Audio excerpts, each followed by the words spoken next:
Hello everybody and welcome back to another Minecraft video brought to you by Rob's Mind. We are at episode 32 of the Bedrock Edition Let's Play series, and I bet a lot of you thought that we would never make it to this day. Yeah, you probably thought I ended the series, didn't you? Well, no, trust me, that is not happening for quite some time now.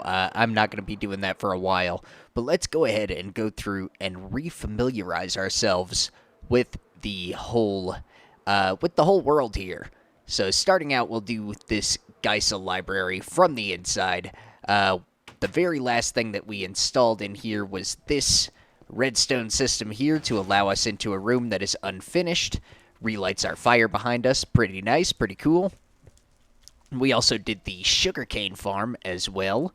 And one suggestion that was down in my comments was to make the lights paired up with the light switch, and I happened to actually take your suggestion and do that. I did read that comment, and there we go.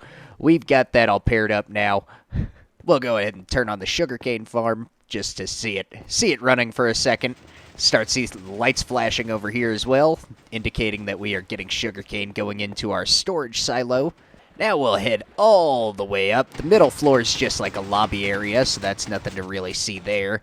Then we've got these holding cells. Now this was a big like discouraging thing that happened last episode, guys. I put up all of these holding cells, put so much time into it, and after doing a little bit of trade off camera, I realized that these guys are not restocking their trades. So we're probably going to have to rip out this entire system, but that's for a different day. I think I'm going to end up having, like, free-range villagers. I don't think I really want the villagers to be, like, in their individual cells anymore. I'm just going to set up, like, desks and stuff like that, and we'll just have to walk around and try to find the right guy.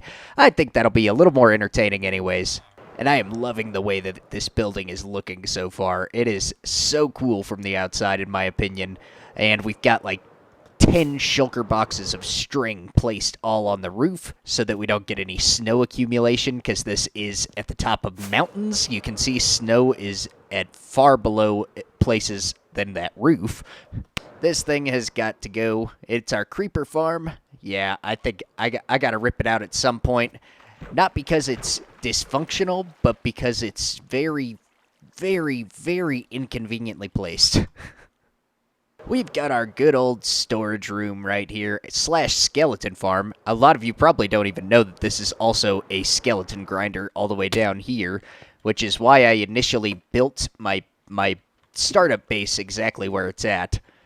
And a lot of you thought that this base was actually pretty well planned, but it was not at all. I winged it totally.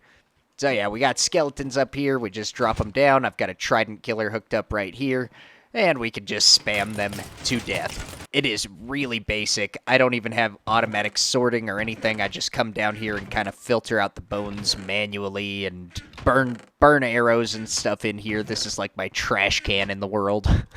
But again, look down here, guys. It is so rough. I even patched it up with, like, wool in places because I think I went AFK down here and died because, like, a mob came in and mauled me. And I don't even have a way out. The way I currently get out is by rocketing through and trying not to... Oh, God. Oh, there we go. Trying not to do that. Then over here we have our first attempt at our zombie pigman gold farm, which this thing is... It is phenomenal, guys, but this thing, oh my god, it will crash your world if you are playing on a phone or something like that. Oh man, it is such a monster of a machine. Look at all this redstone we've got going on here, and these pistons, when you turn it on, they just pump up and down, and all these lights are flashing, and lava's turning these portals on and off really quickly. We have 8 of them right here. But, I mean, you can get 30 levels in under 60 seconds with this thing, so it's pretty phenomenal. And we have also got tons of redstone underneath here to integrate in all of the delays from the, what are those, detector rails. Over here, we also have our new zombie pigman farm, which is really, really nice. Yep, you just sit inside of that chamber, and you turn on the system. It farms our zombie pigments via 2 trident killers, and then automatically sorts the drops, destroys the zombie flesh, And then we come down here to an area where we can just break all of these chests and turn our nuggets into ingots. And then we eventually turn our ingots into blocks. Pretty cool system. Our iron farm right here.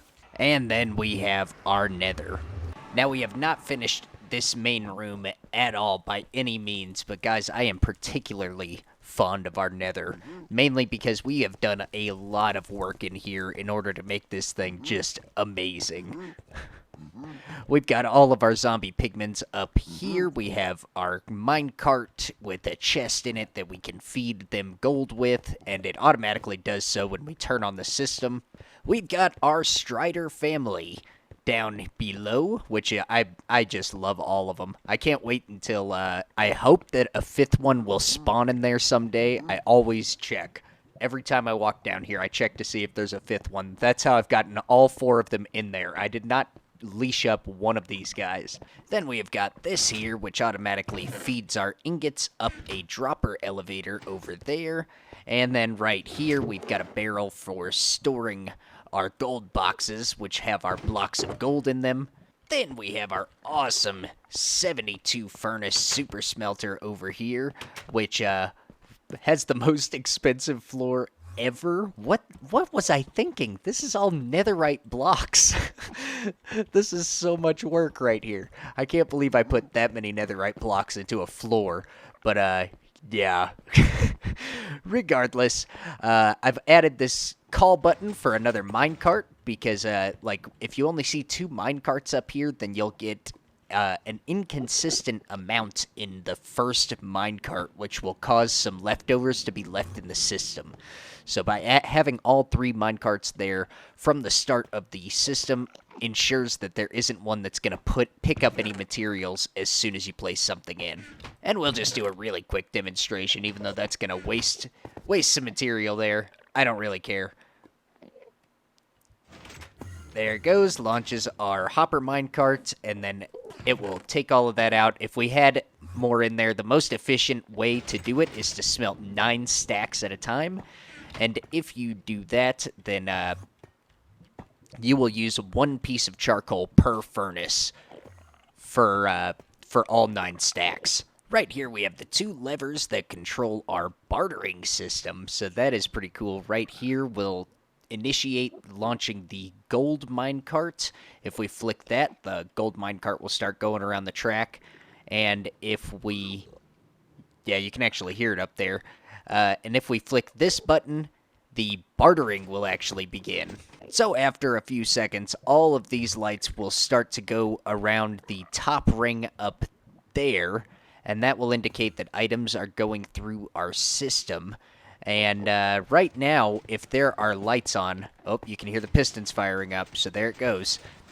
And if there are lights on, that indicates that all of the chests are full all the way up to the top. And the ender pearls have that problem, and I've actually filled up 20 shulker boxes of pearls themselves.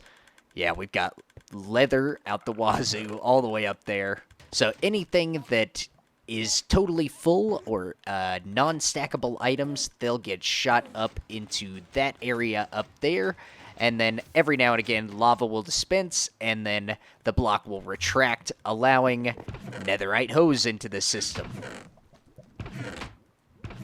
Come to think of it, I don't even know if they still offer netherite hose anymore. They may have changed that. But so let's go ahead and turn that off, because we're about to skedaddle. One place that some of you probably don't even remember is right over here. We run through this hallway and into this nether portal. And we have got this area. Oh man. This was once used to farm our tridents. Now I'm going to have to be like super ultra careful because it looks like a piece of glass is missing there. Alright, there we go. We replaced that glass so that everybody can see better. We've got a zombie spawner in the back right there, and what we do is we hit this button, and let's make our way in there. Oh, man. Oh, looks like I did not seal it up enough. I need one more piece of glass. Alright, so with that hole sealed up, we have got a lot of redstone going on in the back right there, and I believe I've missed our opportunity to show it. These guys are shaking pretty heavily. But yeah, we have this clock back here, and once it triggers, it will ring that bell, and that will... So yeah, right whenever that bell rings, they get turned to drowns, lava ignites them, they get beaten all the way down to where we can... Oh, what is it? Two-hit kill them, because they're zombies, so we two-hit kill them with our fist, or, you know, you can smack them with a looting sword as well. Yeah, because we used to get tridents out of these guys, but, you know, no more. Now I guess all we get out of them is the Nautilus shells and stuff like that. Then we hit this button, and it resets our whole system, allowing the zombies up top that were unconverted to fall into the system, and then you can just repeat the process like so. The redstone for this is nuts, by the way, and I think we set this up all the way back in, like, episode 5. It is such an early invention of mine. Then back into our main room here, we have these newly added corridors off of this side, and this, of course, will lead us over to our wither skeleton farm. That is currently, you know, it's in the process of being completed. I love this system, by the way. Pushes you over, this block extends here, allowing you to go that way, hitting you over the activator rail and the detector rail so that you get ejected out of the minecart. Really cool. But yeah, over there we've got our wither skeleton farm, and you can even see a wither skeleton in it. Oh my god.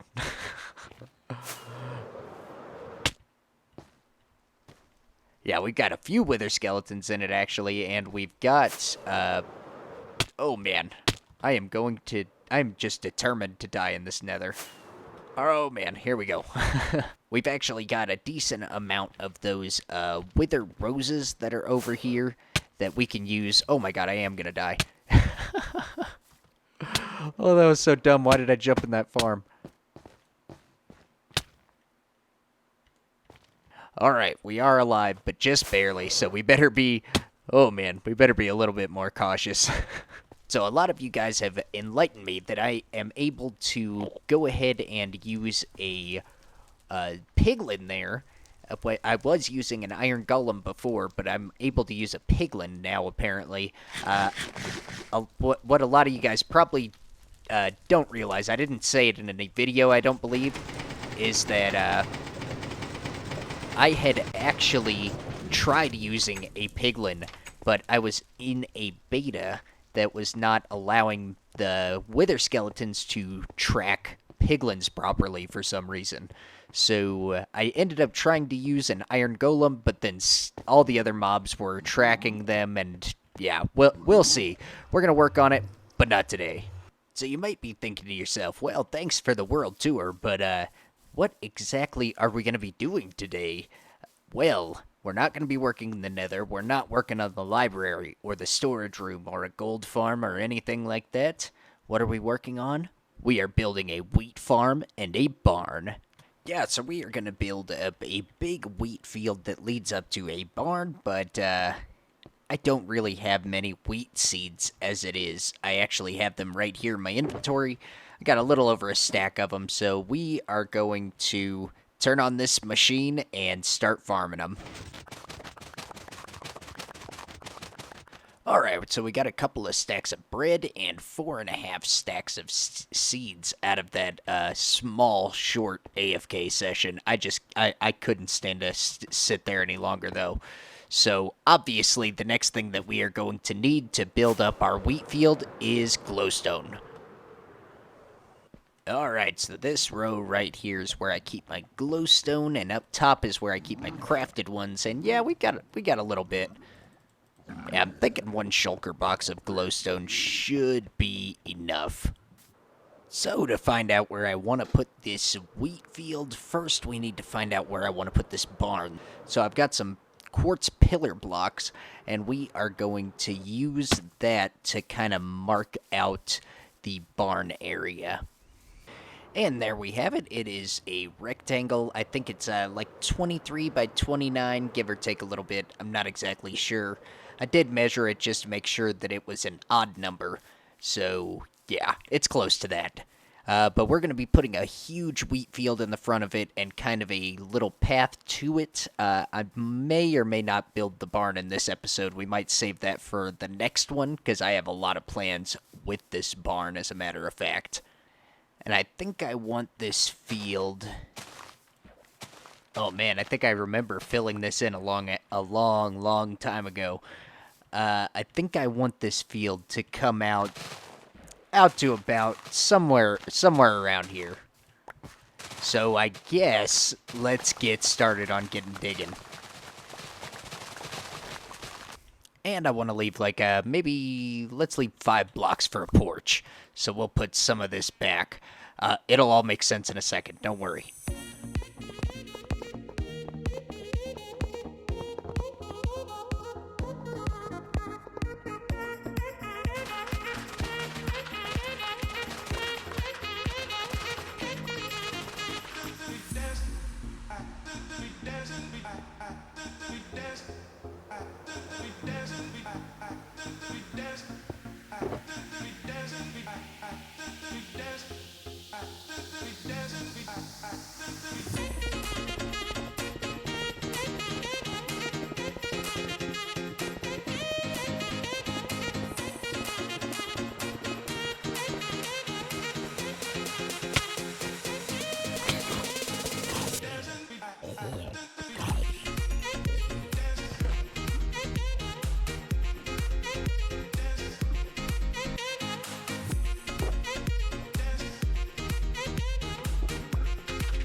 Alright, so after quite a bit of grinding, that is probably the most grindy wheat field you guys have ever seen.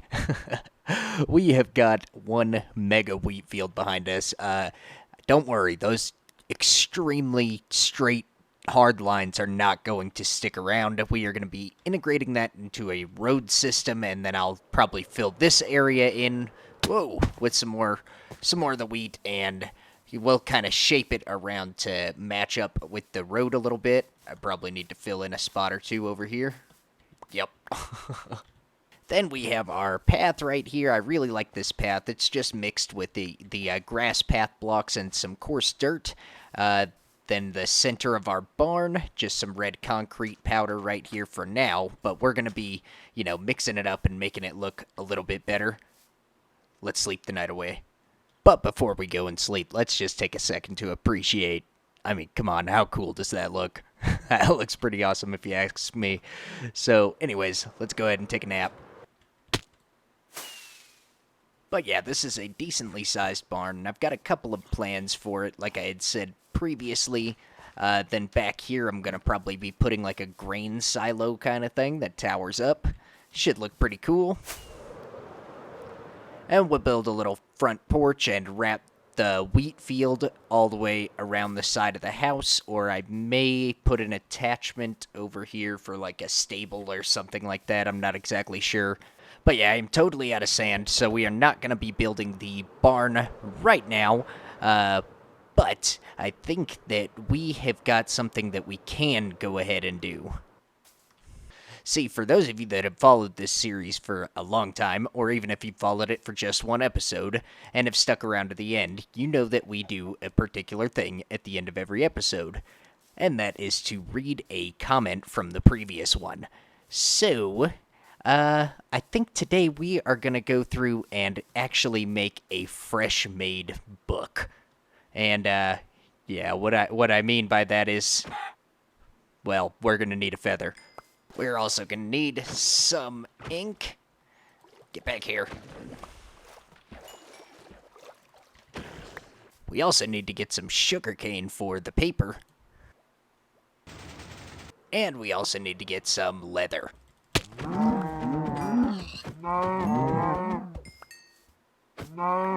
Then we need to make paper. We need to make books like that. And we need to then make some written books. And I think we just... Is this shapeless? Is it totally shapeless? Yes, it is. Alright. Then we need to just write it. And just like that, we have our comment of the day. How do you develop a building style? Well, that is a really good question, and actually kind of a tough one to answer. So let's have a snack and talk about it. What I usually do whenever trying to develop some sort of building style, I don't even think that I myself have a building style per se. What I really usually do is I look online at real-life buildings, like this one, and I believe even that one is got some kind of a real-life inspiration to it. I just took several segments that I thought were cool of different buildings and mashed them all together, and I really like the way that it turned out whenever I built it in a creative world. And yeah, that's how I kind of built that first building over there, and then obviously this is the Geisel Library, the Dr. Seuss Library, located in, I believe, San Diego, California, if I'm not mistaken. If it's somewhere different, I'm sure I'll have it flash across the screen. But yeah, that's all I kind of do is I look up, real life buildings or things that other people have made, like YouTubers or anything like that. What they have made in Minecraft or whatever, and just kind of take some inspiration off of it. But yeah, I hope that answers your question, and I hope that you guys have enjoyed this one. We will be doing a lot more of the usual in the next episode. This was kind of like a mini world tour, and me kind of getting back in the groove of things. I've been playing a lot of TerraFirmaPunk recently, and speaking of which, I have not been taking like a total break from recording, just from uploading, guys. So right now I've got all the way up to episode 8 of TerraFirmaPunk recorded, and yeah, it's one a day is going to be releasing, regardless of the release of this video. So, hope you guys have enjoyed it. Hope you are looking forward to the next video and the ones of the TerraFirmaPunk series. And I will see you guys in the next one.